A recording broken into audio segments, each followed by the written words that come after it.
मीराबाई अगले जन्म में कृष्ण के दोस्त की पत्नी माधवी थी।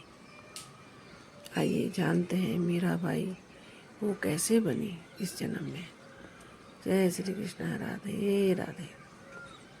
गांव में कृष्ण के एक दोस्त थे, उनकी शादी हुई माधवी नाम की लड़की से।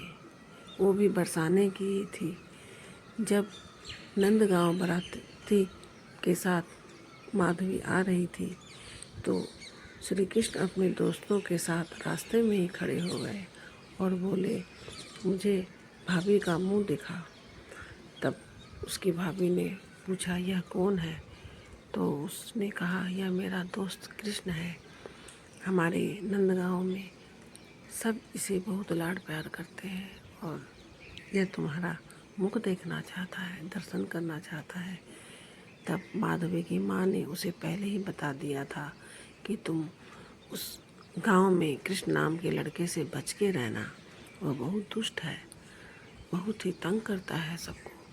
तब माधवी को याद आ गया और उसने और घूंघट निकाल लिया। कहा, नहीं, मैं अपना मुंह नहीं दिखाऊंगी। बहुत जिद के बाद भी वह अपने पति से अड़ गई। पति ने कहा, अरे यह मेरा दोस्त है, कोई दिक्कत नहीं है, मुंह दिखा दो, यह लाड़ से बोल रहा है। तब उसने कहा, नहीं, आप अपने पति की आपको अपने पति की बात माननी चाहिए और मैं अपना मुंह नहीं दिखाऊंगी। तब भगवान श्री कृष्ण को भी रोष आ गया। उन्होंने कहा, ठीक है भाभी, अब तुम मुझे अपना मुंह क्या दिखाएगी, मैं ही तुझे अपना मुंह कभी भी नहीं दिखाऊंगा। इस तरह बात आई गई होगी और वह अपने ससुराल आ गई, रहने लग गए। उसके बाद कभी भी श्री कृष्ण उसके सामने नहीं आए। एक बार जब इंद्रदेव की बरसात से पीड़ित गांव को श्री कृष्ण ने गोवर्धन पर्वत उंगली पर उठाया तो उसके नीचे सारा नंदगांव था। उसी समय उसका वो दोस्त और माधवी भी आए। तब माधवी ने पूछा, नाथ, ये हमारी कौन रक्षा कर रहे हैं?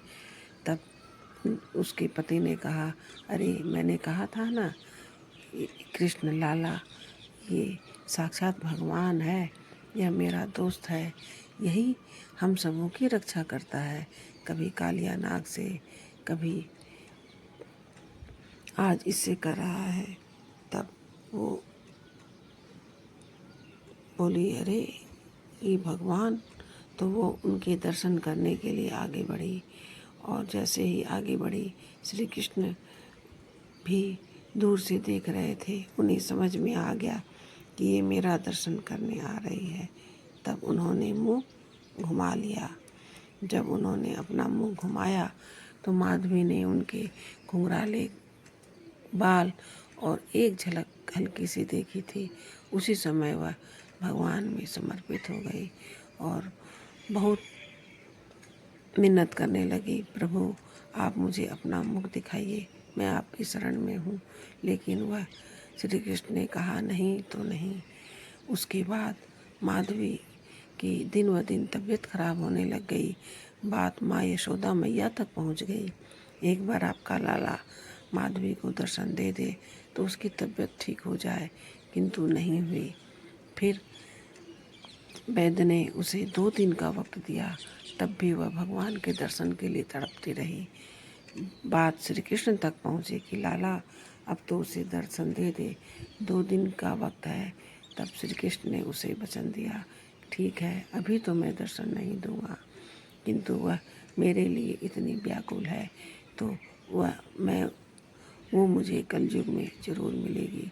और यह बात उसके पास पहुंच गई तो माधवी ने भी कहा कि अब द्वापर में तो मैं तुमसे नहीं मिलूंगी, कलयुग में जब भी मिलूंगी मैं तुम्हारा दर्शन करके ही रहूंगी। तुम वहाँ रहो या न रहो, तुम्हारी एक फोटो से भी मैं तुम्हें वहाँ जागृत करके रहूंगी। यह उसने भी निश्चय किया और कृष्ण कृष्ण कहते हुए उसके प्राण पखेरु उड़ गए। वही कलयुग में जब वह जन्म ली, 5 वर्ष की उम्र थी, तभी कोई साधु ने उन्हें श्री कृष्ण की फोटो दे दी। और वही माँ जो उसने कृष्ण से दूर किया था, वही माँ ने उसे 5 वर्ष की उम्र में उसने कोई शादी का घर देख माँ से पूछा, माँ ये क्या हो रहा है? उसने कहा, बेटी विवाह की तैयारी हो रही है, शादी हो रही है, दूल्हा आएगा उसे ले जाएगा। मीराबाई ने अपनी माँ से कहा, माँ मेरी शादी कब होगी? मेरा दूल्हा कौन है? तब माँ ने उसे यूं ही कह दिया, ये जो तेरे हाथ में है ना, यही तेरा दूल्हा है, यही तुझे अपने साथ ले जाएगा। तब से मीराबाई श्री कृष्ण को अपना मानने लगी। पहले 5 वर्ष की उम्र में ही उसकी माँ मर गई, उसके पिता मर गए, उसके पति मर गए, और वह भगवान का तभी से वह भगवान की भक्ति में लग गई और उसके सभी चल बसे। किंतु उसका राणा देवर उसे बहुत कष्ट देता था। वह सब कुछ सहते हुए भगवान के को ही विरुद्ध गिरधर गोपाल में ही रमी रही। और अंत में कहा जाता है, जब उसका अंत समय आया, भगवान प्रकट होके अपने में मिले। कहा जाता है जब अंत समय आया, तब मीराबाई मंदिर में थी और वहाँ भगवान की मूर्ति से ज्योत निकली और मीराबाई उसमें समा गई। राधे।